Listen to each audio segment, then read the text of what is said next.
check out these sponsors for the show. Yakima Valley Marine. If you're in the market for a new fishing boat, go check them out. FX Custom Rods, precision, quality, and performance for all your fishing needs. And Slimer's Bait Company, Fish Face Goods, and Max Lures. On the show, we've got Jeff Jiggy Anderson. He's from Across the Ice Belt TV, and he also is an Ice Team Pro. And we go over some pretty cool techniques for ice fishing, for walleye mainly, and what to look for, what to key in on, and he also kind of goes over some of his photography that he's done. If you haven't checked that out, go check out his photography. It's great. I think you'll really enjoy the show. So on the show today, I've got Jeff Anderson. Now, one thing I got to ask you real quick before we get started is I've been doing a little bit of research with you, and I'm not sure what to call you. Is it Jiggy or is it Breezer? Oh, that's a good question. I've had many nicknames, and mostly it comes from long days after fishing for 15 or 20 days straight, and we're sitting there with all of our guides and everything else. But I think the latest one, all the guys call me is Jiggy, just because it's something. One of my favorite things to do is snap jig walleyes on Leech Lake early in the season, and so you can call me whatever you want. I get called a lot of different names, but Jeff, Jiggy, Breezer's an old hockey name way back in the day, and so you can call me whatever you want. Right on. That's funny. So, kind of give everybody an idea. You're obviously with Ice Team. You're a pro there. You got the Across the Ice Belt. And one other thing I kind of wanted to get into you with too was some of your photography. See whether you're still up on that and whatnot. But kind of get everybody a background about you. Absolutely. Well, I have my boy. If you talk to my wife, she just roll her eyes. I'm really blessed to have my hands in so many different things. And one of those is working with a great company, Clam Outdoors and Ice Team, and we do a lot of their media services, whether it's photography. I think we had 9 cover shots in the industry this winter, which is really sweet for us. And we have a company called Raw Fish Creative Group, and Raw Fish Creative Group is a group of really talented individuals, and we do commercial work, we do websites and creative marketing for companies in the fishing industry and outside the fishing industry. And our tagline is, we always say, it's your story.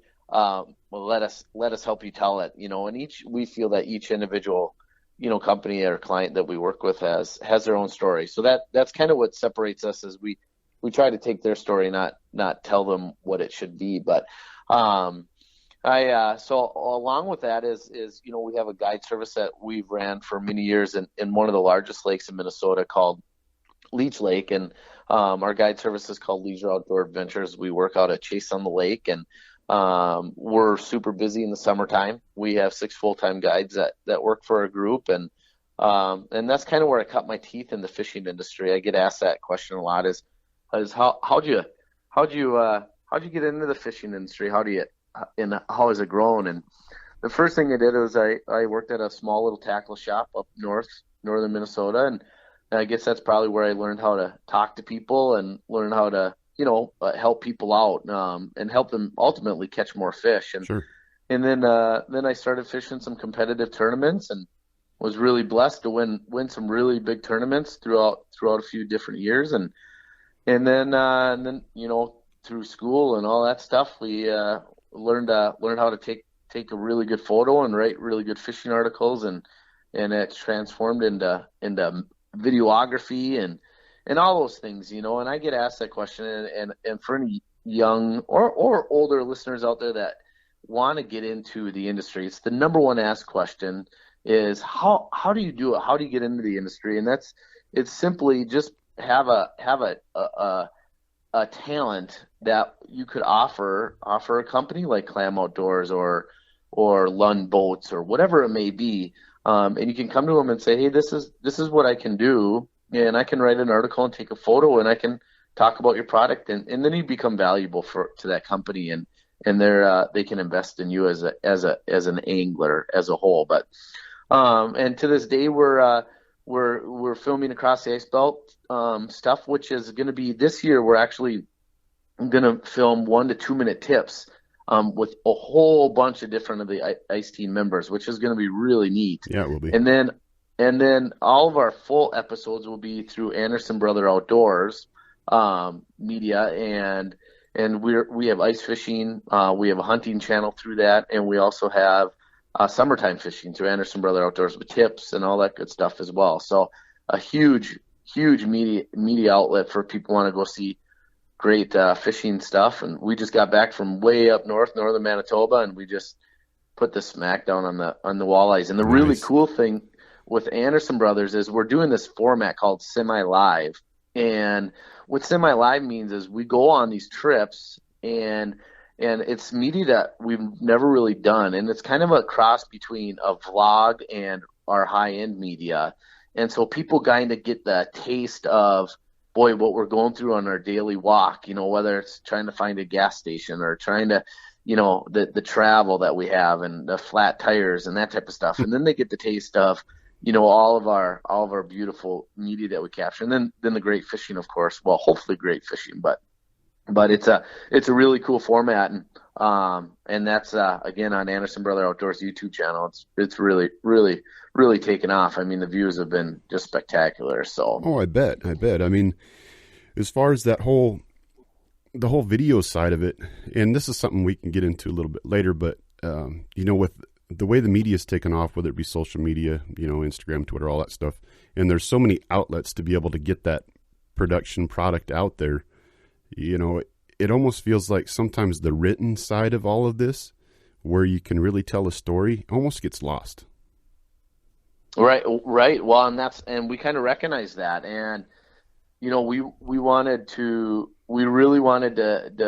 kind of eliminate, the fakeness of media and really show the true chase of the adventure. And I think people are recognizing that, and they're really excited about the media. And that sometimes means that, boy, we might have bad audio, or we might be out when it's 20 below zero, or we might lose a fish and be upset about it. But I think people can relate and they can appreciate it, and it's not this hardcore sales pitch of a certain product. It's, stuff that we truly believe in, and we're using it because we truly believe in it. And if somebody calls me and says, hey, what jig should I use?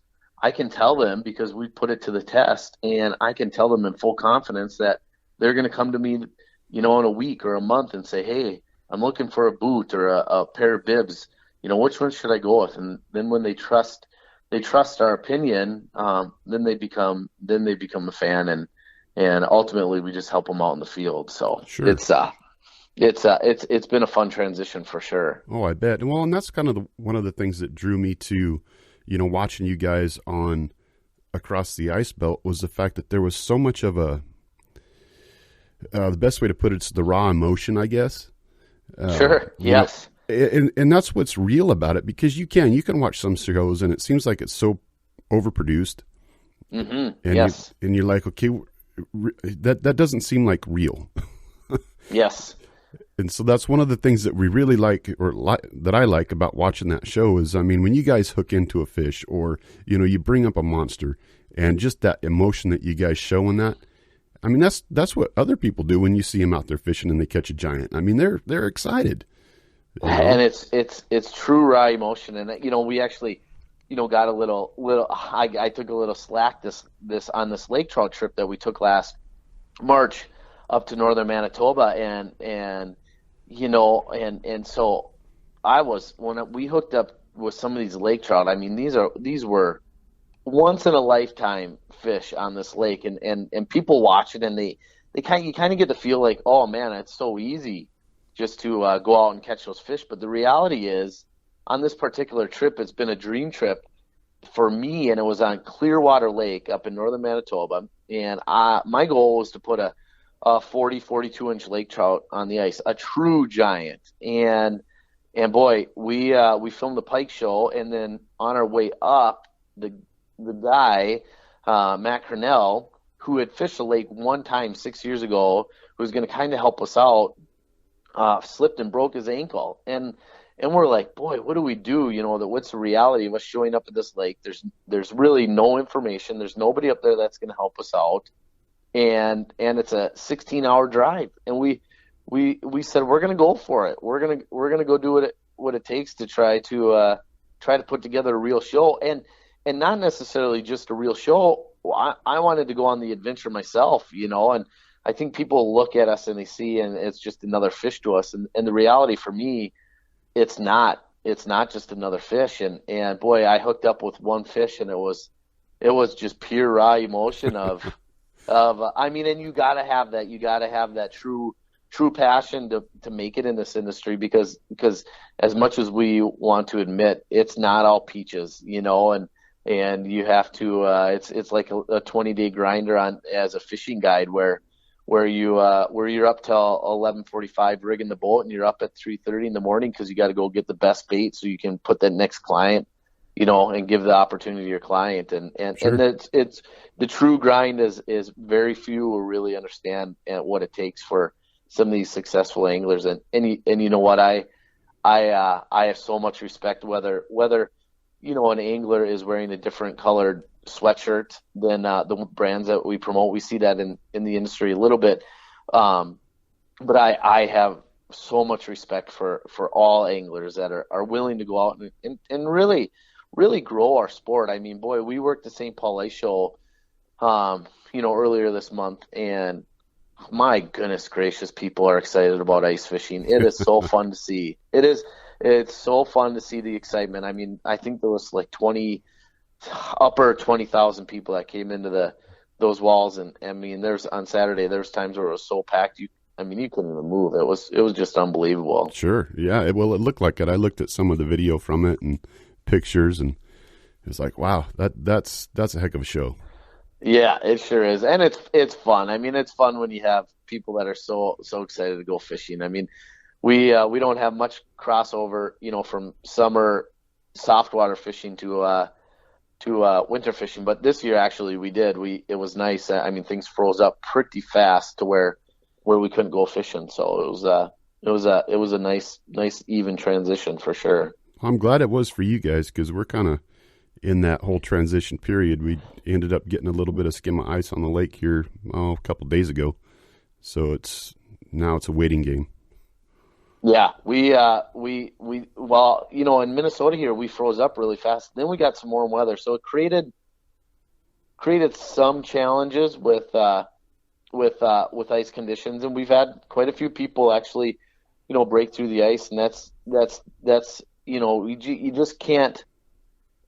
You have to always be, especially in December, always be extra cautious, and as excited as we are to get out on the ice, and we just have to remind ourselves that there's truly no fish to catch that's worth getting hurt over. So, right.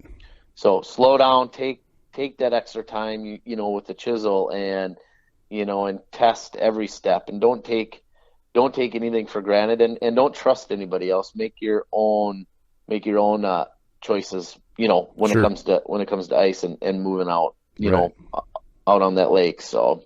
Yeah, exactly. I mean, that's, like you said, you can't stress that enough. I don't know if anybody realizes, unless they've been in that position, what that does to you and how quickly that deteriorates. Oh man, it's not very fun. I've been there, back in my young crazy days, and no, it's not worth it. That's for sure. Right. So as far as the whole fishing thing goes, obviously you do a broad spectrum of species, and you've done the soft water, but it seems like, and I could be wrong in this, but it seems like the hard water is really kind of where you found that niche. Is that correct? Well, I think I have a little bit more media exposure in the winter time, just because we don't guide, and so one of our main things to do is go out and film and really educate anglers, on the hard water. The summertime stuff, we're kind of ramping up our media efforts there, Good. and really growing that. But like I said, a lot of my time is consumed as a fishing guide and helping run our guide service with our amazing team there. And so So it's definitely a balance between summer and winter fishing, that's for sure. Right. Well, I can imagine. I mean, that's really, when you look at it, it's a 24/7 job.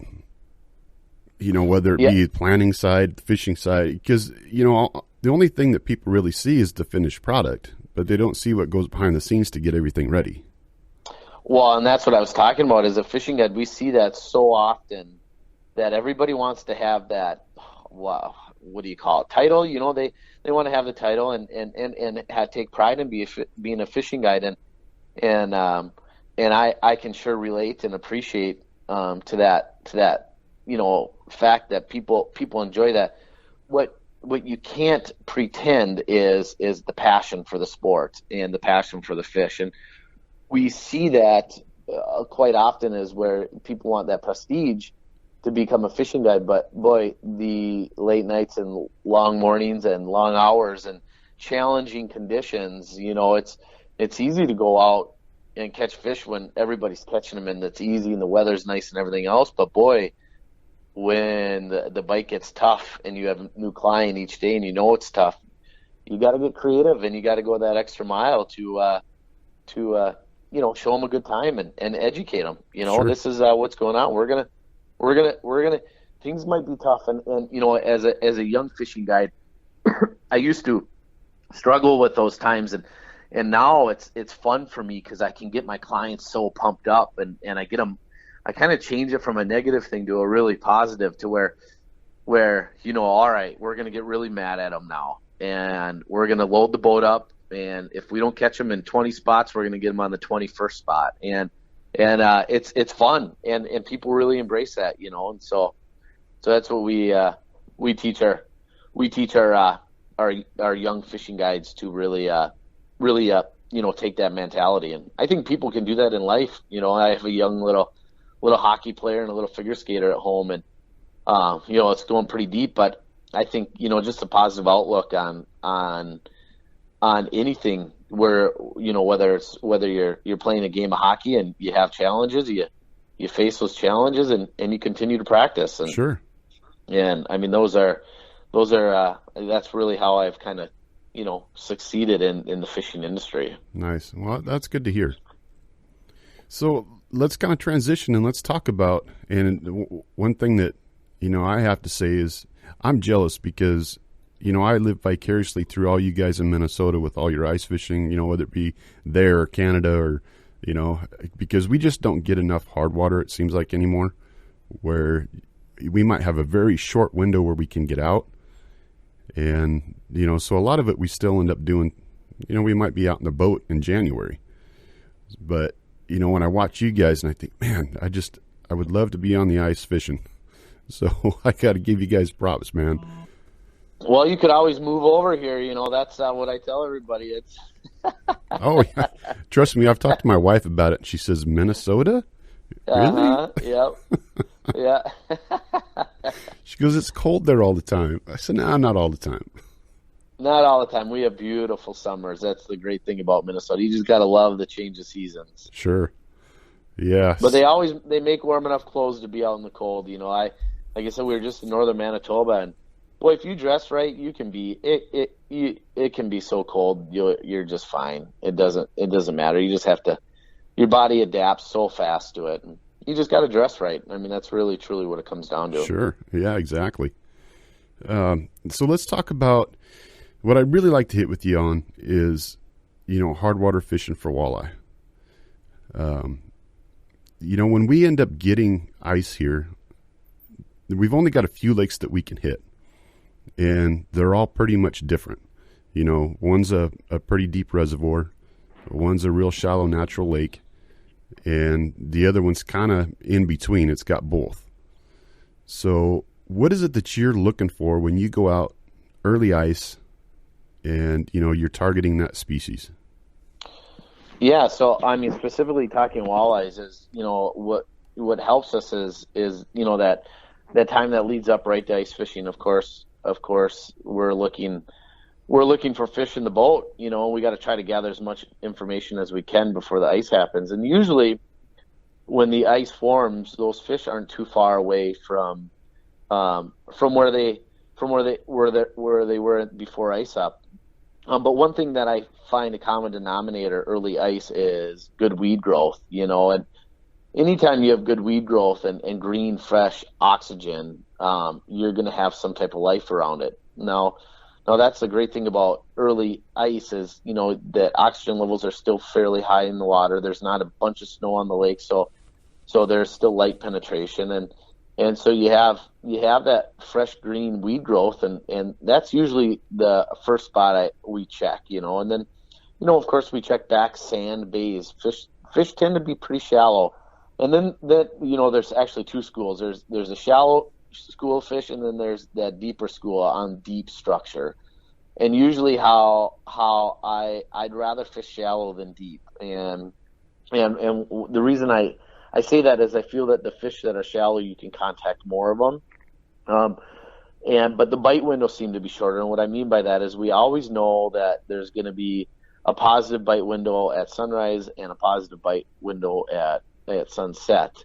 And if you're in a shallow bay, you have to tell yourself, or shallow sand or shallow cabbage, you have to try to be as efficient as you can. And that means have lots of holes drilled, and utilize a tip up or your second line or whatever it may be, and let those extra lines help tell you where those big pods of fish are, and then really hone in on that time frame. Now, if I'm fishing a deeper piece of structure, whether it's like a 22-foot hump, or its depth is kind of relative to the lake, it seems like those bite windows at sunrise and sunset are a little bit longer, so you can catch a little bit more fish, but you're a little bit more isolated because you're on a hump. So those are the things that kind of run through my mind, are where's the biggest opportunity and where's the biggest school of fish, and that's where you're going to set up to succeed. Gotcha. So like with us, where we can't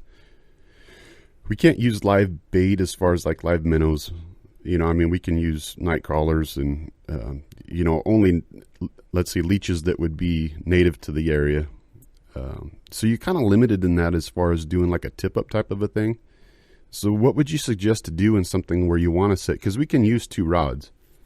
Sure. But, you're limited as far as what you can put down there. Yeah, can you use frozen bait? Yeah, we can. Yeah, so, case in point, we were just up on, northern Manitoba, and this is exactly how we were fishing.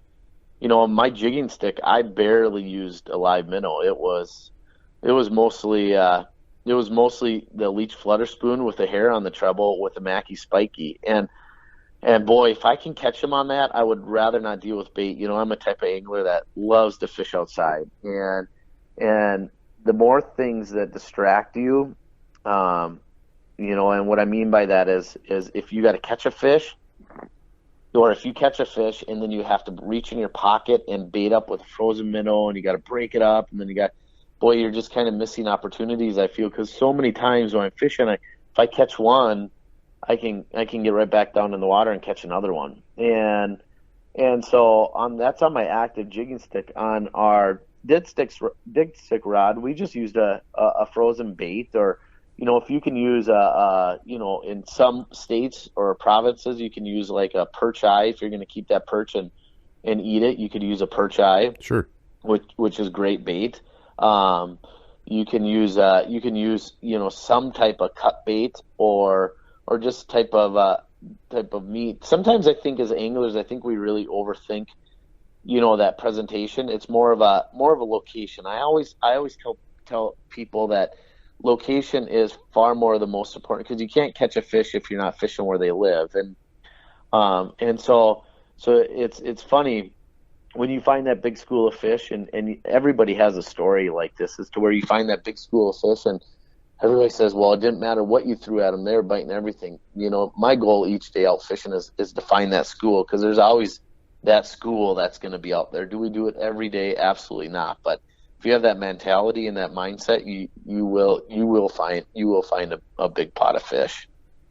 Well, that makes sense. A lot of the areas that we're able to access, one in particular, it's Sullivan Dam Reservoir, Potholes Reservoir, that one's really difficult to get access to, let's say, the whole lake where you'd be able to explore it. For one, it doesn't freeze completely, so you're only dealing with certain bays. And when I say bays, I'm not talking expansive bays; they're small. And then it's got miles and miles of sand dunes and willows. That's pretty hard to access, in the ice. So you're really limited to what you're able to fish. There's a couple spots where we've got that, you've got a decent rock bottom that transitions into mud and then into sand, but the weed growth isn't real. It's not real good at this time of year. I mean, it dies off pretty quick. So that's kind of where we're at. It's like, man, we've got lakes that are full of walleye, but it's really hard to get to them. Sure. Yeah, that's a challenge. Again, it's for me, it would be, I'd be willing to, when I go out fishing, I'd be willing to say, hey, I'm going to go drill a bunch of holes. And, sometimes on those deeper lakes, you find fish in spots that you wouldn't think. You think that you have to be on this like tiny little inside turn. And a lot of times, like on Lake of the Woods, we see this is the majority of the time, the bigger walleyes are out in the mud off the structure. And really the only way to find those bigger fish and those bigger pods of fish is just simply going out and drilling a bunch of holes, as a bunch of anglers, and you drill a bunch and you make it a fun thing. Sure. And then once you find them, it's something special because you're going to catch them. Hopefully it's game on. Yeah, right. So, you talked about the weed growth as far as, before the ice hits. Is that pretty much the number one thing you're looking for, or is it oxygen driven? Is it more bait driven?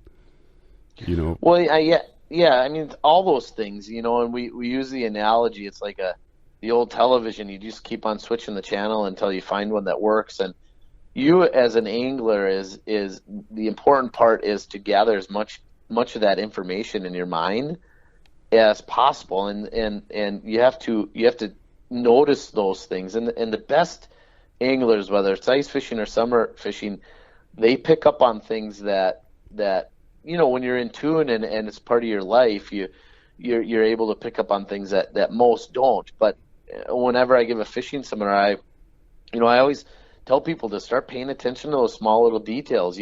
Are you seeing bait on your electronics? Is the water extremely dirty? Is the ice super dirty?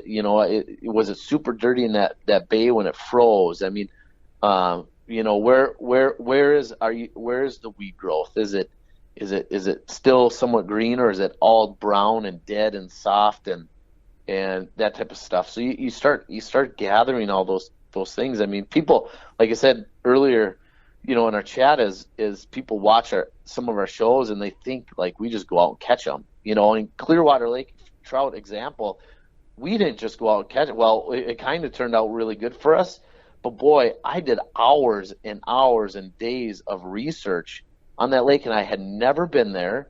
I didn't have barely any information because it hadn't been fished that much, and the few anglers that did fish it were completely tight-lipped. And so here I am. There's no map contour. So here I am on Google Earth, just like, studying it. And I found this one reef, or what appeared to be a reef, on Google Earth. And we marked it out, and we mapped it out. But we got up there, we didn't have any cell service, so we had those challenges. But boy, we drilled a few different holes, and we found this reef.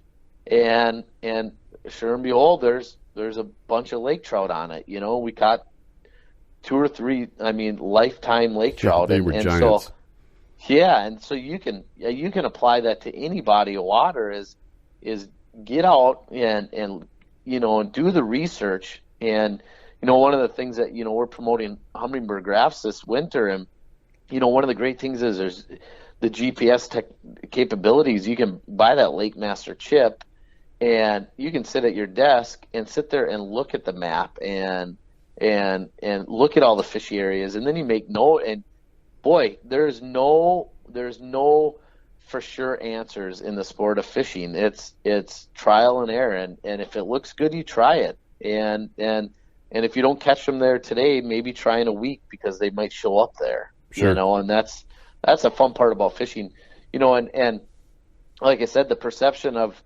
us anglers is, yeah, sometimes we make it look so easy, but the reality is it's just that mindset of having good equipment, the things that you can control, you do control them, having all that stuff in order, and then being ultra efficient. When we're in search mode, and somebody news fishing with me, boy, it's funny how they're like, oh my word, how I couldn't even keep up with what was going on, and it's just because you make your system so simple, and then once it's so simple, then you can move and groove and just be a fish hound. Sure.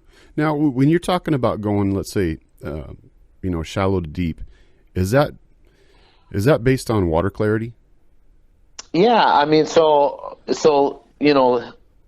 we'll go back to Manitoba where we were just because it's fresh in my mind. These bays that we actually caught the fish in, we caught them in anywhere from 5 feet, out to like 14. But they were just back bays that were dirty water. And, again, that dirty water would tell me that, boy, we can take advantage of a longer bite window. And that's exactly what had happened.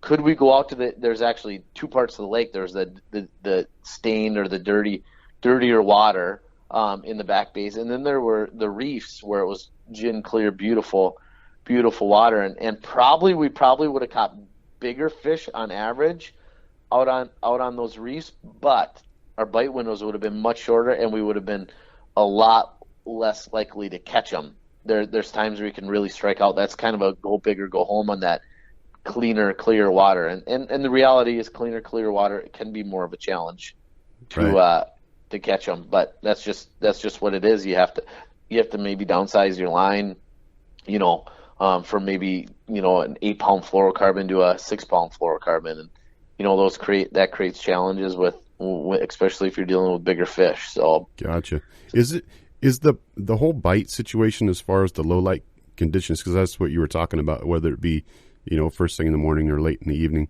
is it just all light penetration into that? I think that has a lot to do with it, but I think fish can sense, sunrise, sunset. I think all fish activities up during those times, and of course, as a musky angler, there's a direct correlation with moonrise, moonset, and all those different factors, and of course the high pressure, low pressure systems.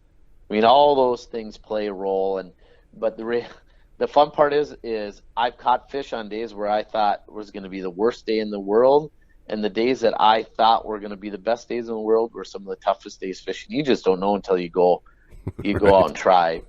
One thing to mention is we get asked really often is how long do you fish a hole? And if it's sunrise, I'm a lot more willing to fish a hole longer. And the reason I say that is because people or fish are actively hunting that time, so they're moving, and I want to have my line in the water as long as I can.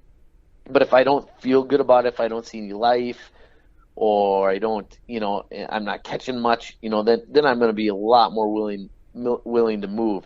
But if it's sunrise or sunset, I'm going to fish that hole a little bit longer than I would if it was, middle of the day, because those fish don't seem to travel as fast and as far when they're not actively hunting. Can you still catch them during the middle of the day? Absolutely.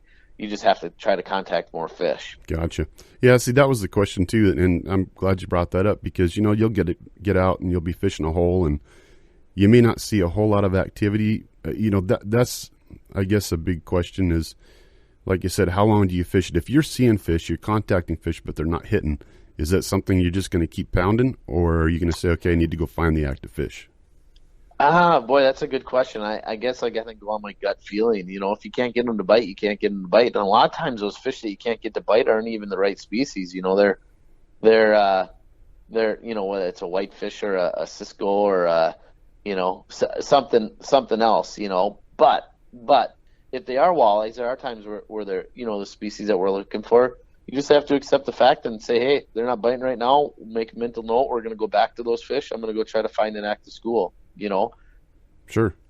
Yeah, and that makes sense. I mean, We don't have a lot of the lakes that I'm talking about. We don't have the Cisco's or anything like that. Really, what you're going to probably see down below, you're going to see walleye, you're going to see perch. You might see some whitefish. You may see some bass. Is there something that keys you in other than, because, obviously if you have a camera, you're going to know what they are. But, if you don't, is there some key characteristics about how those fish move off the bottom to say, okay, that's pretty much what I'm seeing? Boy, usually you can tell by the way a fish bites, but then of course when you catch it, for sure, right? About those characteristics. But like a whitefish, of course, whitefish will be a lot more willing to chase you, really high in the water column. But a whitefish, boy, when you do that drop, they'll chase that bait down super fast. A perch. A small little perch, you'll get them to rise up off the bottom, and you can always tell if it's a dinky little perch if you drop it down at them, and that mark like swims away super fast. You can always tell that's a perch. And then walleyes are really predictable. A lot of times what they'll do is they'll show up on the bait, and especially the big ones will show up on the bait. They'll kind of rise up, and I think a lot of people make the mistake of, if that fish looks like it's swimming away, it's usually just lining up the bait better. So I usually keep my jig at that same level or same, depth, and then that fish usually turns right around and comes up and crushes it. And we actually showed some of those instances in the last show that we did.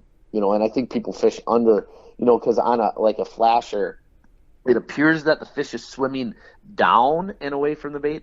It's actually just swimming, on the outside of the parameter, which appears to be swimming away or down. But if you drop your bait down, then you're fishing below the fish. So gotcha. if that makes sense at all. But yeah, it does. There was a particular lake I was fishing last year where, I'd see the fish come in, and I'm at the same level with them. You'd see them come up, and I might twitch that bait up about 6-7 inches, and you'd see it rise, and then all of a sudden it'd just drop right back down. So you drop the bait back down, and you could do that to it 5 or 6 times, and it would never take it. And so yeah, a lot of times when you're dropping your lure down, you're actually going fishing under it, and the fish is actually just swimming, at the same depth, just swimming away. But it appears that fish on your graph is actually swimming down, when in reality it's just kind of swimming away or trying to line the bait up, gotcha. To eat it. So. Okay. So basically hang it at that level for a little bit and see if that thing is going to attack it?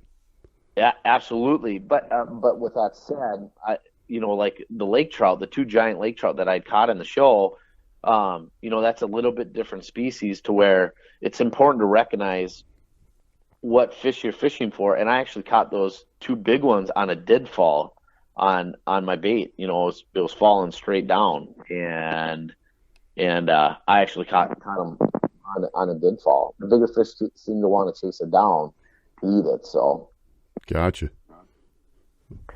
So yeah, there's the fishing game is so fun. It's so fun, the checks and balances, and I just always remind people that there is no single answer for any scenario. It's just go out and go fishing, and once you go out and go fishing and enjoy. We've kind of coined the phrase "love the chase."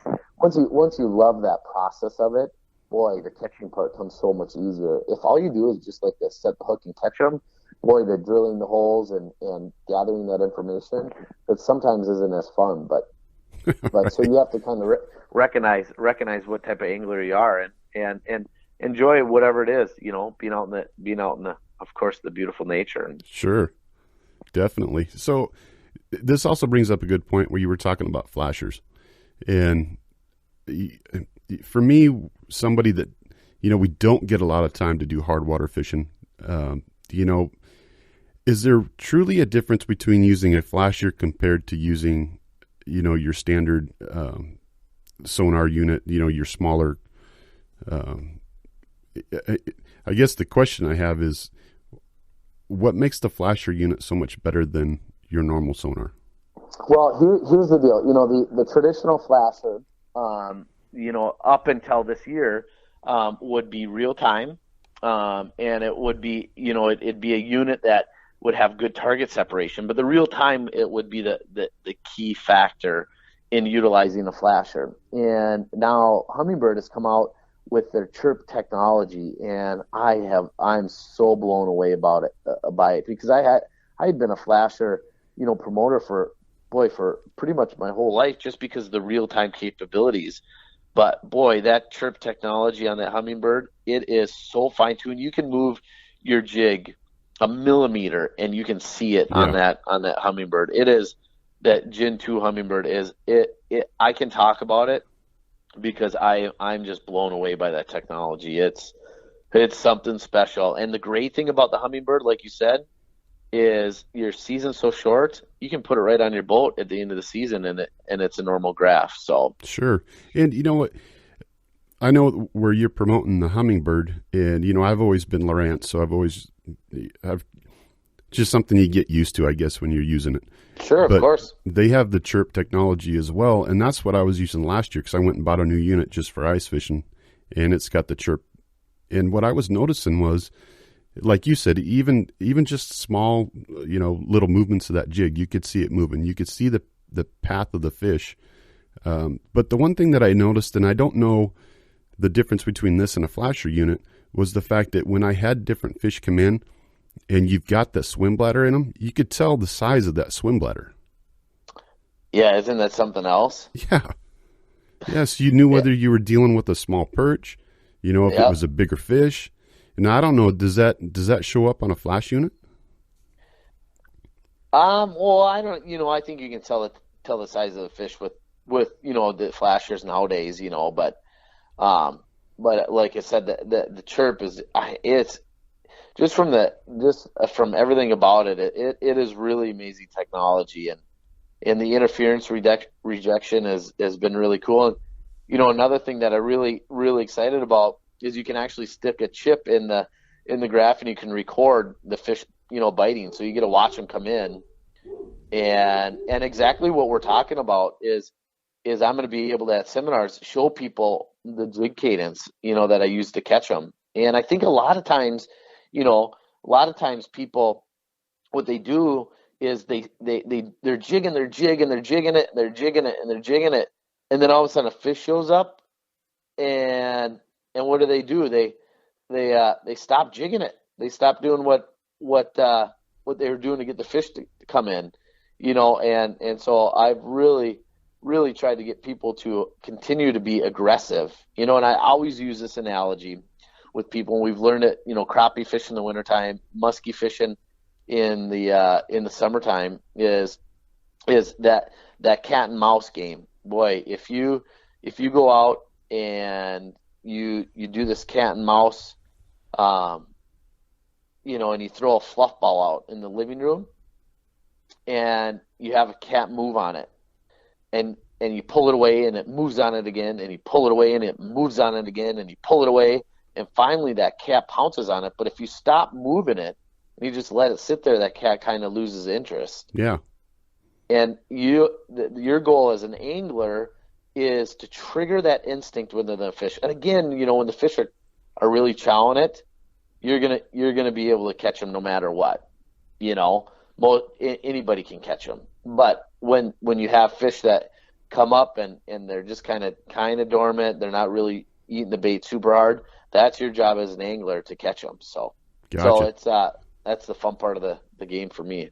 Well, and I'm kind of glad you brought that up, was the approach as far as, when you see them and you're trying to get that aggressive, I guess, reaction that they have from that bait moving. Is that what you're doing? Is you're popping that thing up, twitching it, popping it up, making sure that thing knows that it's still, food for them. Yeah, the one thing I never do is stop a jig cadence. I mean, each day fishing, that's a whole nother checklist, is what's the trigger, what's the finishing move. And one thing that I always tell, people in my fishing seminars, or if I'm guiding them, or what you do with that lure is the reason you caught the fish. So pay attention to what you do with that lure, because when you pay attention to it, then you can replicate it. When you replicate it, then you're going to catch more fish for that day. Sure. Yeah, exactly. I like that. So let's talk about your photography, because I was looking at your webpage, and, we're kind of getting down towards the end of, the time here, but I got to tell you, man, some of those pictures you've taken, they're outstanding. Well, sure. I sure appreciate it. That's, that's one of the things that I enjoy. If I'm not good at something, I like to try to figure it out. And, I always wanted to be, capture certain things, while out in the field. And I learned how to take a good photo, and it was just through practice, and it wasn't anything special, any college or anything like that. And I just read and went out in the field and practiced, and I had great, people along the way as well to teach me certain little tricks and everything else, but mostly it was all self-taught. And boy, just from, I remember as a young man, I think I spent $1,800 on a super high-end camera at the time, a digital camera. And I remember going on a little photo shoot, and I had my camera in my truck, and I saw the photographer that was doing the photo shoot, and I just couldn't believe the photos that he could have been capturing that he wasn't. And I'm like, boy, I can take better photos than this person. And I went out and I started taking photos, and boy, the images that we got, and then all of a sudden I would get requests, and then the next year I shot 5 or 6 cover photos for different various outdoor magazines, and it just has grown from there, and we now have a company called, like I said, Raw Fish Creative Group, and my brother Joe and I and Colton and Cole, and we just have this amazingly talented team of individuals that can that have an eye for creativity and just telling stories, whether it's through photography, video, writing a really neat voiceover work for a commercial or whatever it may be. And it's been a fun journey, the photography stuff. Sure. Well, and it's one of those things too where, I've noticed I've gone back and, I'll be thumbing through pictures and I'm like, oh, and it's amazing how just a still picture can and bring back so many memories. It does. And isn't it amazing now with social media how fun it is? I mean, you get to see all these old photos that they do such a good job of popping them back up that bring emotions, Oh, back yeah. then. It's I enjoy it as well. It's super cool. Excellent. Well, Jeff, I'm hoping that we can get you back on maybe this coming spring, because I'd love to talk to you about muskies. Absolutely. So, I appreciate you taking the time, and from everybody that does watch the show, that follows you, I appreciate what you do, and keep up the emotion, no matter what anybody says. Make sure that's always in there. Yeah, buddy. Well, it's nothing that I can control. That's for sure. It's just part of loving the fish, loving the chase, and it's, boy, when everything comes together, it's true passion that it's not just hamming it up, it's true passion. And with all the negative comments, there's about 800 positive ones that come after. So I sure appreciate each and every one. That's for sure. Heck yeah. Well, like I said, Jeff, I appreciate it. And like I said, we'll get a chance to talk this spring.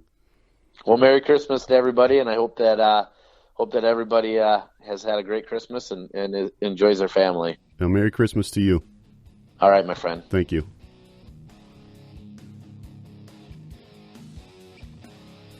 Would like to say thanks to Fish Face Goods, FX Custom Rods, Slimer's Bait Company, and Max Lures.